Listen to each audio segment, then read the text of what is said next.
Let's talk Tanya for the 15th of Teves of a leap year. In the Tanya of the last 2 days, we talked about the struggle between the godly soul and the animal soul.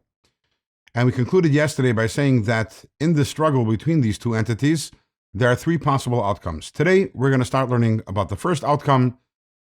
The first outcome is that the godly soul wins the struggle. A person who is lucky enough or has worked hard enough to be able to attain that first outcome is called a Tzadik, a righteous person. Now, there are 2 different levels of Tzadik, and we'll talk about that, God willing, in tomorrow's Tanya.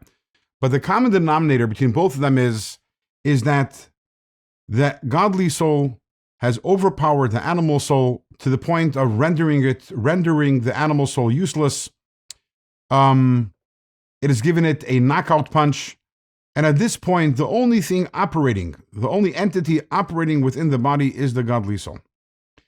That means that this is a person who the only feelings they experience are holy feelings, such as love for God, all for God, love for the Torah, love for their fellow Jews, and anything in this world.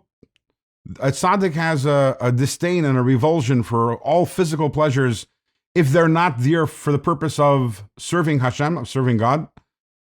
And this is something which no one is born a tzaddik.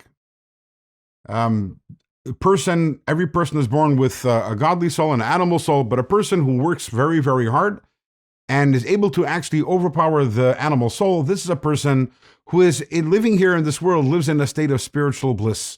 You know, all those different issues and complexes and temptations that impact and affect the ordinary person do not affect the tzaddik. The tzaddik, again, is just a simple expression of the godly soul, of the ideas, the thoughts, and the feelings, and the behaviors of the godly soul. However, as we said, within the tzaddik, there are 2 different levels. There is the complete tzaddik, and there's the incomplete tzaddik. What is the difference between these 2 levels? We will find out, God willing, in tomorrow's Tanya.